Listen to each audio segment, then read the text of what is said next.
So here I am on top of a mountain, connecting with God. And as the Razor's Edge book says, it's easy to find God on top of a mountain. Even in the middle of Los Angeles. Tikkun Olam. To heal the world. That's the purpose of us Jews, right? I'm not sure I've done enough. I'm not sure I've done anything. What have you done? What have any of us done? Have any of us really put ourselves out there? I mean, the environment's still screwed up. You still have murders and crime, disease. They haven't even found a cure for cancer yet, and they've been trying ever since I was a little boy. What is it going to take to make this place work? We have all these fake messiahs, you know, the Jim Jones, that guy in Waco, Texas. You know, every few years these guys pop up. Have you noticed? Well, what about a regular, you know, character like me? I mean, why can't I be a prophet? I don't want any followers or anything. I mean, just go down there and try to make a difference. How do you know you're not a prophet unless you try? You have to try to be a prophet first, don't you? You can't think in your mind, well, you know, maybe I'm a prophet and never do anything. No, you got to give it a shot. I tried various things. I was a telemarketer. It didn't work. I worked at MySpace. That didn't work out. I was a vacuum cleaner salesman, door to door. That never worked. I'm talking to you on jail. Maybe my role is a prophet. How do I know? How do I know? How do any of us know that we weren't called for a higher purpose? Come on. By the way, do prophets have to lift their pants up every 5 seconds? I'm just curious.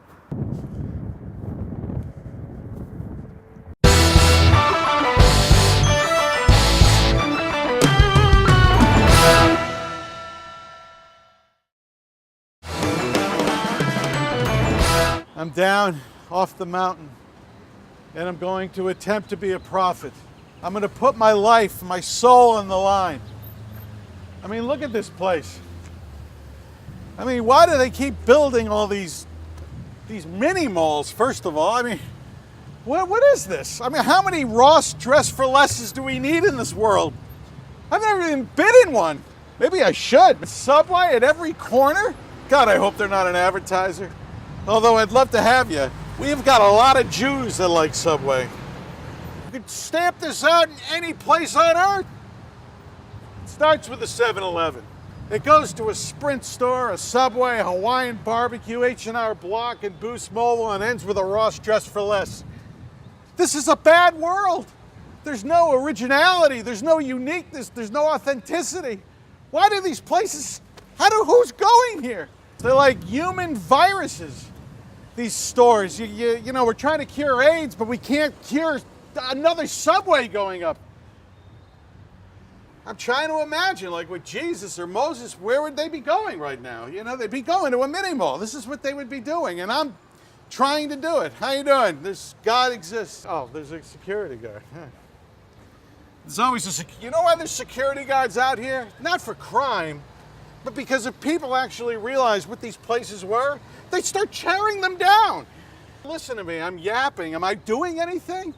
This is what I've been doing the whole time, yapping, but I haven't done anything. We need to stop these stores from opening. How do I do that while I'm in a mini mall? They've already opened. I'm wondering, is this now an FBI thing? Because if you're using a payphone at this point, you're tagged by the US government for cluelessness and being out of touch, or you're a time traveler or something. I don't know. And these signs, every sign, look at this. Look at all the no's on this. No overnight parking, no skateboarding, no loitering, no soliciting, no trespassing. I mean, was there a point where they just said, all right, we got to stop? Can you imagine the original draft when they were writing the sign? It was probably like 8,000 no's. Like, no went to pi. Because all people do right now, all they're concerned about is getting sued. I mean, this is like a disclaimer, you know, basically, you know, if anything happens, hey, we said don't do it. You never see a sign, by the way, like with 10 yeses. Yes, have sex in your car. Yes, loiter. Yes, skateboard. Wouldn't that be beautiful? Is there a place? Is there a yes place? Hello. Let me ask you a question. I'm trying to be a prophet. You have any suggestions for me? Some miracle that God may be doing for me. This is Like a miracle for you? Yeah. What would that be, a miracle for you? many things. Give me a couple. All right, let me hear what's on the list, on the docket. What's on? I have no special thing right now. You got your skin cancer with the LA tanning. You got your lung cancer with the cigarettes. You got a series of other cancers with the chemicals from the dry cleaner. And another Hawaiian barbecue. There's 2 Hawaiian barbecues. You gotta really let this in. There's a Hawaiian barbecue right across the street. And then if we go right over here, there's another Hawaiian barbecue. And I know when I'm like walking down the street and I'm really hungry, I gotta have my Hawaiian barbecue. I mean, like, you could go mad, you know, if you don't get enough Hawaiian barbecues. You picture a sign here? Please help. Cheeseburger, wanted very badly. God bless. Have you thought about Hawaiian barbecue? I will help you. Anybody got change? That's another thing. The prophets need to have a very large stack of cash. All right, well, let's go in there. You want it now? You want it now? What? Yes. All right, well, is that going to be okay? Double Whopper. You want cheese on there? Double Whopper with cheese. How long you been out there? Year. How long? Since I was 18, And how old are you now? 19. Let's say I was a prophet. What exactly would you expect that person to do for you? How could that person help you? Feed them. What? Feed me. Feed you. Wow. Job Job? or an offering. A job. Memories. Here you go. Is it tartar sauce? Tartar sauce. No, I mean, they'd get, apparently prophets would get the tartar sauce. I mean, this is a miracle right here. It's a miracle, really? Yeah. I'm actually doing something. I mean, this will fill me up for the rest of the day. Just a guy. Yeah, but if it starts with one little thing at a time, and if everybody did that, one little thing, if everybody did like one little thing, maybe we could pull this off. You would expect a prophet to feed you and get you a job. Get some tartar sauce. Find some family. Find some family. You lost your family or you just don't have any family? I don't think if they know where I am, they want me to go out of my way to.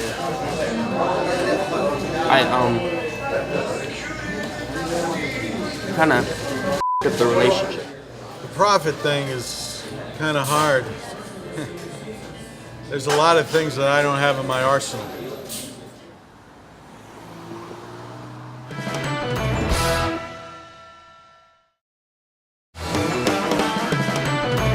Here I am in a friggin' bus benching somewhere in Hollywood. The indifference of everybody, and I'm one of them. I'm not preaching. This is my first attempt. People driving by in their own worlds and these little cocoons that they have. And we shut ourselves out from all this pain. And maybe it's good because, like, how much can you really handle? I'm having a nervous breakdown already. And I'm frightened that I'm gonna say the wrong thing and piss people off, or I'm gonna contract tuberculosis, leprosy. But I'm a prophet. I gotta move forward. I mean, look at us. We're just stuck. We're going nowhere. I'm trying to, heal the world, and I'm like, at this traffic light. You don't think about that when you're a prophet, I mean, yeah, Moses had to walk through the desert, but, there wasn't traffic. I mean, look at this guy. Just cut me off. Oh, yeah, this is how I want to be when I'm a prophet.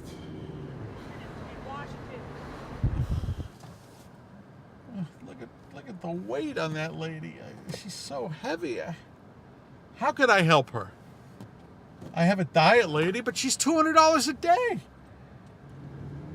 I mean, look at us. We're just stuck. We're going nowhere. A real prophet needs a helicopter. Now, what's amazing about this is it's the church of all religions. That's a lot of religions. I mean, I haven't counted them yet, but I bet you we're well into the tens of thousands. Quite a sermon you would have to have every day, to incorporate Islam and Scientology and Judaism and Lutheranism and whatever else you got going on these days. That's a lot of religions. And yet, the church of all religions, to me, that makes sense. I mean, we're all God's children, right? Love thy neighbor as thyself. It's not love thy neighbor of your own faith, and then we'll talk. No, it's love thy neighbor as thyself. Your neighbor is anybody. So the church of all religions could make sense. And maybe a place where a prophet, a budding prophet, might want to stop off. It's locked. The chapel is locked. The chapel for the church of all religions is not available at this moment. So that's kind of how I feel about me being a prophet. I'm not sure things are available to me right now. Somehow I ended up here on Hollywood Boulevard. When did America become like Pottersville? You know the movie It's a Wonderful Life? George Bailey was never born. Potter controlled the town, and it became this horrific place. That horrific place is today's America. Look at this. Would you look at this? There's people that buy into this myth, this mythology about Hollywood, like space, right? You know about space? Space, there's the stars you see, and 95% of space is dark matter, which we can't see. That's Hollywood. Hollywood, occasionally you see a movie and a thing, but 95% of Hollywood is people trying to make it in Hollywood, people suffering in Hollywood, food stamps, losing your house. That's Hollywood. That's the Hollywood you don't see. That's the dark matter. This is, I don't know what this is. Someone has to explain this to me. This is a freak show. When you get like Best Dad, like a little Academy Award, it's kind of cute, I guess. I don't know. This town's an illusion. They're lying to them. Okay? They get them on the bus, they're lying to them. They say this is that and that's that, and it's not that anymore. They're stealing from the people. They go on these tours, and they're not getting the truth. And I think being a prophet, the first thing you have to do is you need the truth. Hey, excuse me. How you doing, sir? Let me ask you a question. Sure. Am I able to rent one of these buses and have my own tour? We do private tours. We do the Hollywood sign, and you also visit 30 to 40 celebrity homes. I know, but I want the truth. I want to tell people the truth about Hollywood. You see all that? It's like a little sliver of what really goes on. You know what? All I can say to that, and it's a saying in Spanish. This is a saying in Spanish. Con dinero el perro baila, which means with money, a dog will dance. The price is right. You can take a tour to Mexico if you want. You got it. Thank you. All right.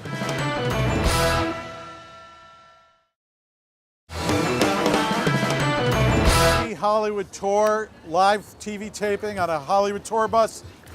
It's the Hollywood Misery Tour. I had these made up They're selling this mythology about Hollywood. And I'm going to try to get people to come on my tour, the real tour, that people should know the truth. All your Hollywood needs fulfilled.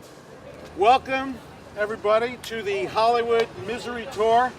I'm your host and prophet, Scott Rubin. All right, we're going. Whoa, all right. Okay, this is Hollywood. This is the Mad Chinese Theater. Nobody that lives locally goes here. They never go here. I live a block from the Hard Rock Cafe. I've never stepped foot in that place. How long have you been out here in Hollywood? I've been out here 10 years. When you came out here, did you have hopes and dreams? Yeah, I wanted to do what Chuck Norris does. This is Hollywood. Do you guys know about there's about 100,000 screenplays written every year? Only 12 get made? Do you guys know about that? 12 scripts get made every year. 99,900 do not. I should know. That's why I'm on a tour bus. It's a TV taping. It goes a lot longer than you think. A lot longer. Brace yourselves. Chris Bono. Is that you? Yeah, man. How you doing? Don't freak out or anything. I'm doing a tour, like a Hollywood misery tour. Okay. Would you be okay to share? I got all these people in here around I'm trying to tell them the real Hollywood. What hellish experience? I'm not famous yet. You are. You've been on things. I got on stuff. Had the door slammed in my face by David Spade. I got in a Showtime movie recently called Charlie Valentine where I was tortured. It was very good. So I get this job, right? And I get the job doing production, and the short little manager guy, the American version of their manager, comes up and says, hey, excuse me, you're a production person, right? Well, the lead singer forgot his underpants. We're gonna go on set in about 15 minutes. I need you to go find some underpants. Here's $40. Okay, so I jump in my car in the middle of the night on beach roads. I don't have a GPS looking for something. What do I get? Walmart's not open. There's no place to get bathing suits. I go to the 7-Eleven, and all I kept seeing was one possible alternative is adult diapers is all they had. Oh my God. I drive around for 2 hours sweating, they're just waiting for me. Did they go on? No one's called me on the phone, nothing. I buy the adult diapers. I go back to the set and say, here, and quit. Do you have extra change? Because I think I got enough. I'll ask the guy. They give you change on the bus when I'll be all right.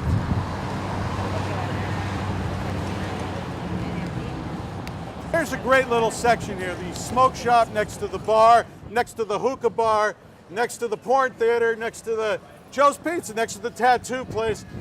Hey, Chris! Over here. Come over here, man, to talk to me.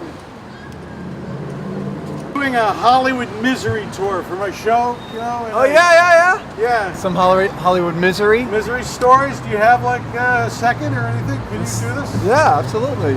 I had an audition at a place over here. Really? You did? The worst thing that ever happened to me was that my college and my high school girlfriend, she wrote a book after years after we broke up, 10 years later, and then she sold that book to Warner Brothers, and the Warner Brothers company made a TV show out of her book called Roswell. Have you guys ever heard? It was on 10 years ago.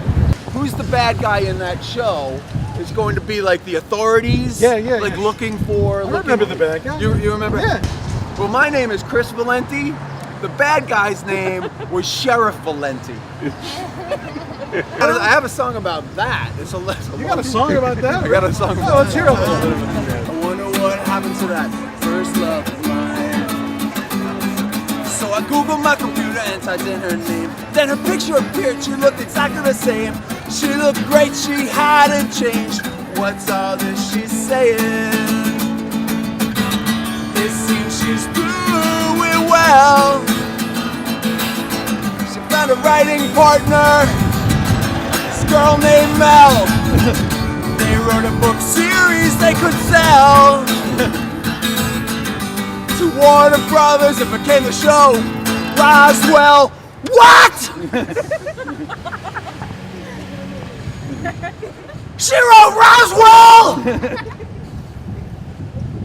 That's a sci-fi show, was on for 3 seasons, and if I didn't already have enough reason to be pissing myself, although it's such a good thing. This girl, my first love, was living my dream. All right. It's fitting to play that next to dumpsters. Remember us little people when you're looking at the stars, please. All right, we head back now. Let's head back. This is a tour, the Hollywood Misery Tour, right? Yeah. So I've been pointing out all the kind of the misery things. Can you demythify Hollywood for me, like, and tell me a little bit about you, like in your career? Are you pursuing an acting career? Acting and music. Acting and music, okay. That's right. And how hard has that journey been for you? So up to this point. Not too bad. It's been fairly easy, but you have to come when you come to Hollywood. If you're wherever you're from, you got to make sure that you have a plan when you come here. If you don't make a plan, you have to have a plan A, B, C, and D, and then even have a plan back home. And so in case you don't make it, you've got something still lined up back at home to make it there. Where is this in the plan? Which one is this plan? This is C, part of, D? this is part of Plan A. Oh, this is part of Plan A. Yes, Plan A is a 2-part deal. So this part of it is the acting part. I've been writing music. I have musicians out here that are friends of mine that were getting ready to go into the studio and start working on the music part. All right, so you got Plan A is working out very well. All right. Now let me ask you a question. This man over here, this man here. Yes. What plan is he on right now? Is that plan? Well, I'm not exactly sure what his plan is. But that's a tough plan. Yeah, it is a tough plan. That's a tough plan. I've not talked to him about his plans. You know, we walk by these guys every day of our lives, you know? And they're people, so, Yes, they and are. I don't see them a lot. So it's time, I'm supposed to be a prophet. Do you understand? I'm supposed to be a prophet. Yeah. And I'm making jokes. I got no money. I know you heard it before, but yeah,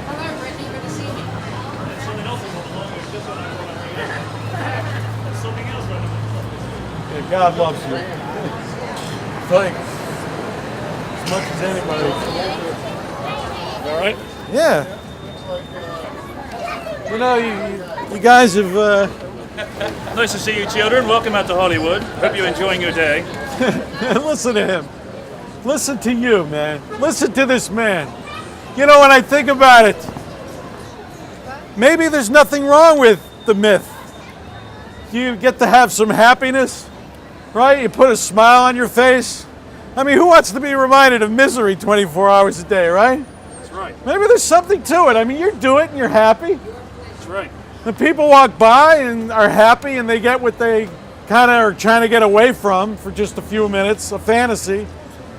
So maybe there's a reason why we don't see too much of the horror of our journey in this town.